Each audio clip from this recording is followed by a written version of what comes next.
Good afternoon, everyone. This is Dr. Surjit Sahu from Cuttack, practicing since about 50 years, and with this lot of experience with the clinical practice. I'll be discussing something today which is close to my heart, and also it's very much needed for the people, because whenever I see my patients, almost every alternate patient complains to me about some gastric problem, whether this is gastric.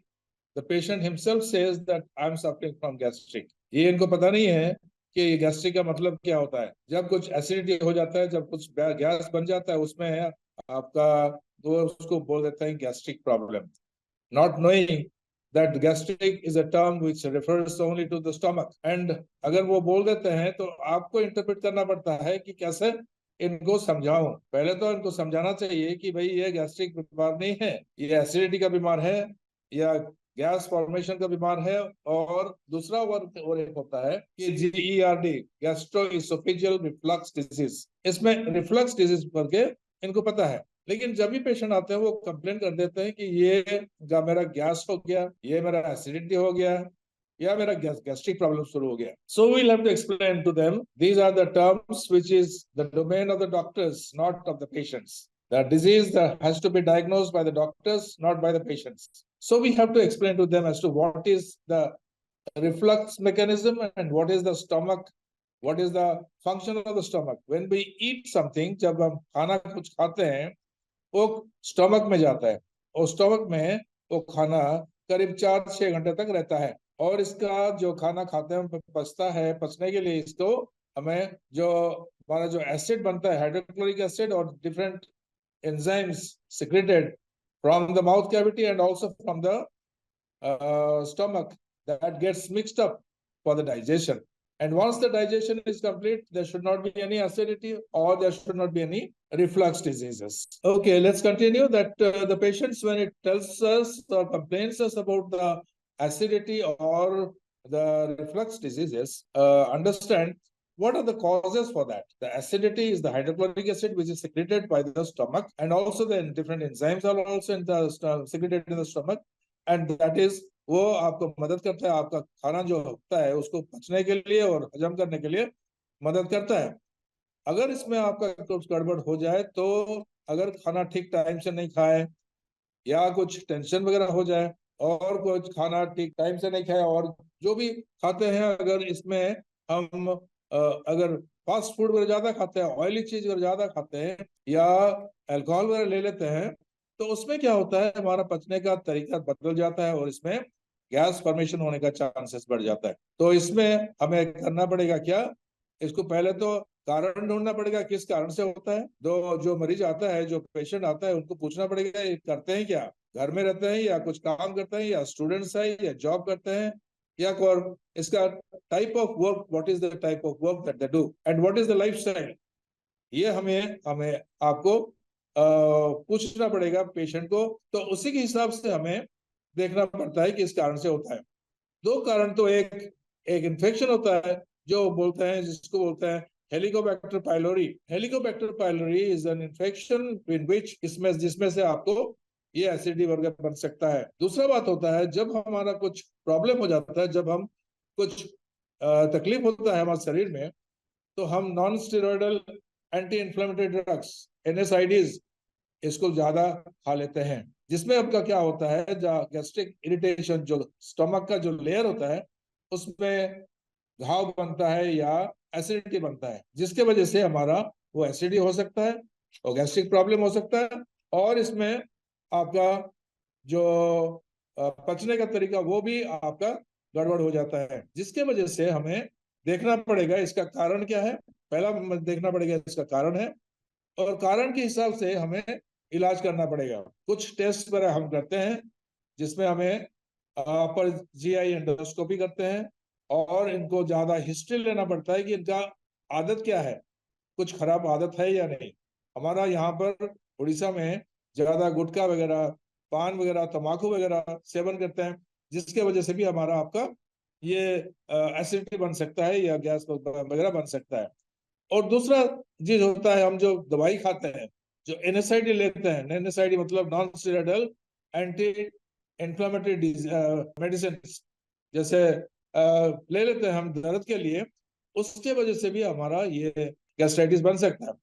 इसीलिए हमें देखना पड़ेगा कि जो gastritis होता है उसके उसको ठीक करने के लिए हमारा लाइफस्टाइल को चेंज करना पड़ेगा, खाने पीने में परहेज रखना पड़ेगा, और जो ऑयली चीज ज्यादा फास्ट फूड वगैरह नहीं खाना चाहिए, और टेंशन और स्ट्रेस वगैरह से आपको दूर रहना चाहिए, और हमारा जो खाने पीने का टाइमिंग, वो टाइमिंग भी ठीक करना चाहिए।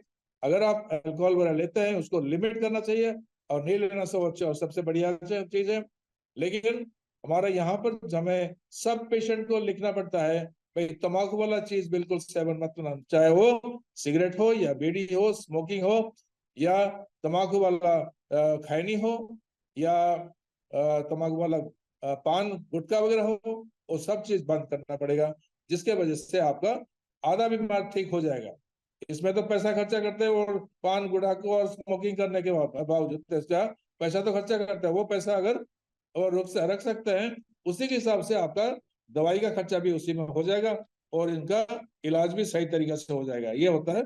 एक होता है कि ये जो गैस्ट्राइटिस के बारे में, दूसरा जो टर्म मैं बोल रहा था वो होता है GERD, गैस्ट्रोइसोफेजियल रिफ्लक्स डिजीज। ये क्या होता है?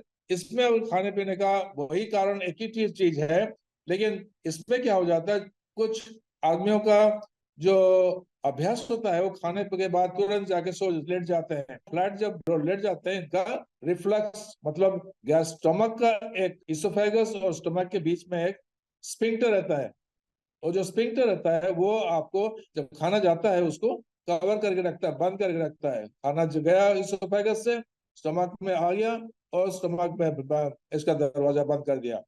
तो इसके बाद क्या होता है, जब आपका एसिडिटी ज्यादा बनता है तो इसमें क्या होता है, जो रिफ्लक्स डिजीज होता है, ये खाने स्टमक का जो एसिड बनता है वो इसोफेगस में चले जाता है, वो उसको इरिटेट करता है।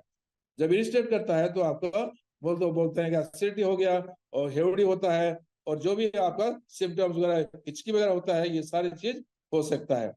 तो according to that we have to see that whether it's a gastritis or GERD. If it is a GERD, again, the lifestyle modification is must. The lifestyle modification is a must, but along with that lifestyle modification, we have to explain to the patient that whenever you have your dinner or lunch, you don't go immediately for your bed to lie down flat. Whenever you are lying down, you should be taking the little bit upright position while you lie down, not flat, but little 45 degrees, 30 to 45 degrees upright position में सोने से आपका reflux disease को थोड़ा सा कम हो जाता है। और इसमें आपको कुछ दवाइयां भी देना पड़ता है, लेकिन लाइफस्टाइल मॉडिफिकेशन करना पड़ता है।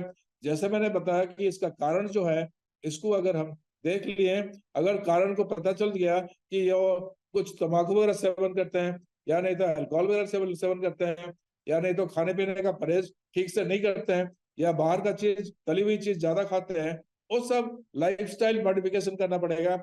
और लाइफ मतलब खाने के बाद थोड़ा सा चलना चाहिए, थोड़ा सा रेस्ट करना चाहिए अपराइट पोजीशन में। आप उसके बाद आधा घंटा या 1 घंटे के बाद आप सोने के लिए जा सकते हैं।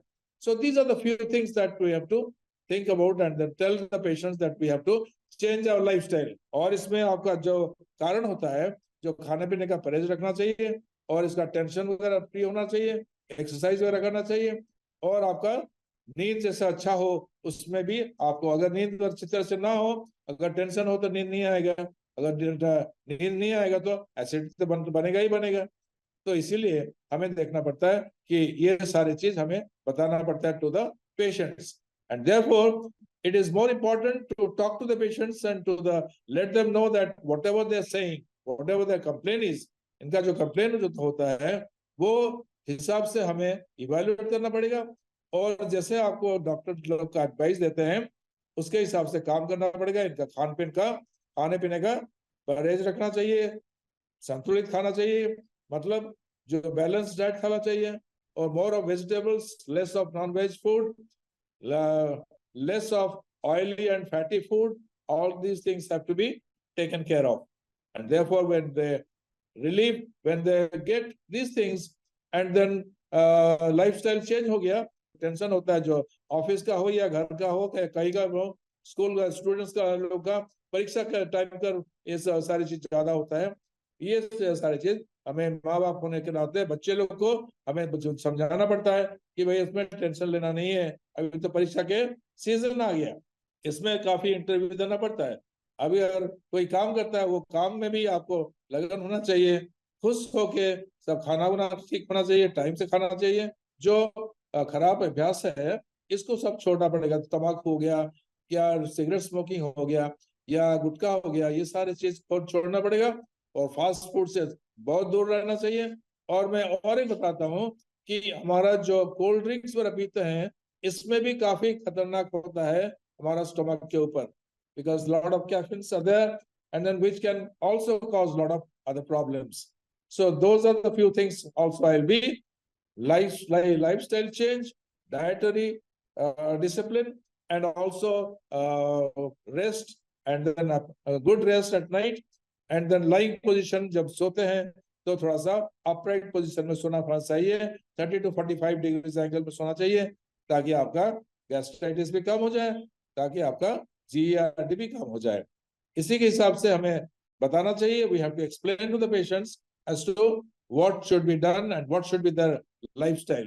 And that is what I would always say, that counseling of the patient is much more important rather than giving any of the drugs. Lifestyle, counseling, and also, of course, the drugs will be required.